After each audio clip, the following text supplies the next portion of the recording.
Hello guys, welcome to message Telugu. Topic ఏంటి అని అంటే ఇంజనీరింగ్ గ్రాఫిక్స్. ఇంజనీరింగ్ గ్రాఫిక్స్లో యూనిట్ 1 అయితే డిస్కస్ చేద్దాం. యూనిట్ 1లో మనకి ఏంటి చాప్టర్ పేరు ఏంటి అంటే ఇంట్రడక్షన్ టు ఇంజనీరింగ్ గ్రాఫిక్స్. అందులో బేసిక్ క్లాస్ ఇది. బేసిక్ క్లాస్ ఏంటంటే స్కేల్స్ అండ్ యూనిట్స్ ఏముంటాయి, యూనిట్స్ ఏమేమి ఉంటాయి ఫస్ట్ చూద్దాం. ఫస్ట్ అంటే లైక్ బేసిక్ యూనిట్స్ ఏంటి, ఫస్ట్ అంటే లైక్ ఎందుకు మనం యూనిట్స్ ఎందుకు చదవాలి అని అంటే మనకి ఎప్పుడైతే ఇట్లా లైక్ చూడండి ప్లేన్ స్కేల్ అంటున్నారు. ప్లేన్ స్కేల్ ఏంటి చూడండి, construct scale of RF 1/84,000 into 480 అంటే ఆర్ఎఫ్ వాల్యూ ఇచ్చిండు, బట్ మనకి ఏంటి అంటే స్కేల్ వాల్యూ ఇవ్వలేదు.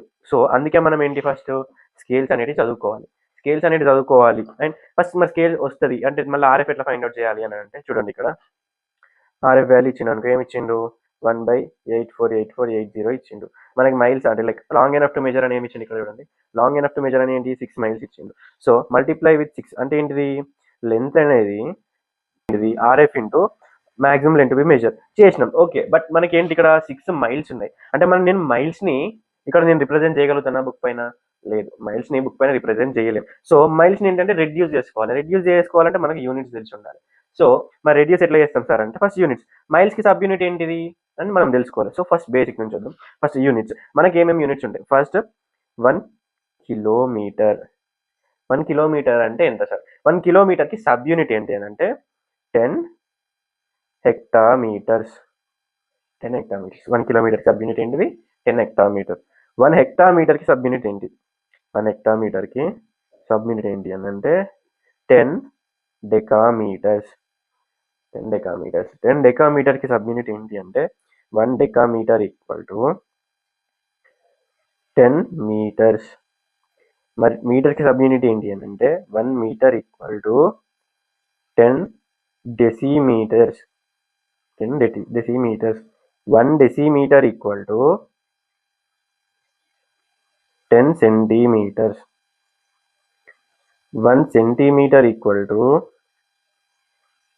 10 millimeters. సో మనకు స్టాండర్డ్ యూనిట్స్ అనేటి ఇట్లా ఇస్తాడు. ఒకవేళ క్వశ్చన్ బ్రిటిష్ యూనిట్లో ఇస్తే ఏంటి, బ్రిటిష్ యూనిట్స్లో ఇస్తే ఎట్లా, మరి వాటికి కూడా ఉంటాయి. ఏంటి అంటే 1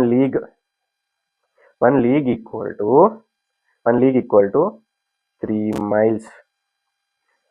1 mile equal to 8 furlongs. 1 furlong equal to 10 chains.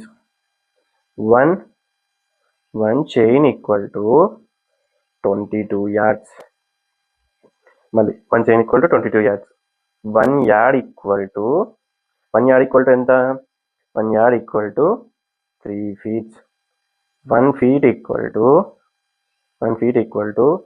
12 inches. 1 inch equal to 25.4 mm. So ఇవి బ్రిటిష్ యూనిట్స్. సో మనకి క్వశ్చన్లో మనం ప్లేన్ స్కేల్ అయినా ఇక్కడ డయాగ్నల్ స్కేల్ అయినా ఫైండ్ అవుట్ చేయడానికి మనకేంటి లెంత్ ఆఫ్ ద స్కేల్ కావాలి. లెంత్ ఆఫ్ ద స్కేల్ ఇవ్వకుండా ఇక్కడ ఏమి ఇచ్చింది చూడండి, ఆర్ఎఫ్ 1:40 ఇచ్చిండు. ఇక్కడ ఏంటి ఆర్ఎఫ్ వాల్యూస్ ఇచ్చిండు. సో ఆర్ఎఫ్ వాల్యూస్ ఇచ్చినప్పుడు మనం స్కేల్ ఎట్లా ఫైండ్ అవుట్ చేస్తాం అంటే ఏంటిది, length of the scale equal to RF అంటే ఏంటిది, representative factor into maximum length B pressure. అంటే ఏంటి చూడు, ఇక్కడ ఆర్ఎఫ్ వాల్యూ ఏమో 1/84,480. ఇక్కడ మరి లాంగ్ ఎనఫ్ టు మెజర్ ఏంటి 6 miles.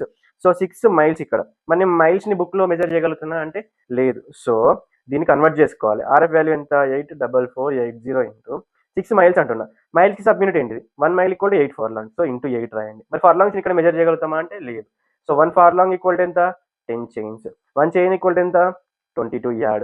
1 yard ఈక్వల్ టు ఎంత 3 feet. 1 feet ఈక్వల్ టు ఎంత 12 inches. 1 inch ఈక్వల్ టు ఎంత 25.4 mm. సో దీన్ని నేను క్యాన్సలేషన్ చేసుకుంటే నాకు 11.43 centimeters వస్తుంది. అంటే ఏంటిది, లెంత్ ఆఫ్ ది స్కేల్ ఎంత వస్తుంది అంటే 11.43 centimeters. అంటే ఇప్పుడు ఈ క్వశ్చన్కి మన ప్లేన్ స్కేల్ క్వశ్చన్కి లెంత్ ఆఫ్ ద స్కేల్ ఎంత 11.43 centimeters. 11.43 centimeters లైన్ తీసుకొని మనం ప్లేన్ స్కేల్ని కన్స్ట్రక్ట్ చేయాలి. ఇది నెక్స్ట్ వీడియోలో చూద్దాం. Thank you.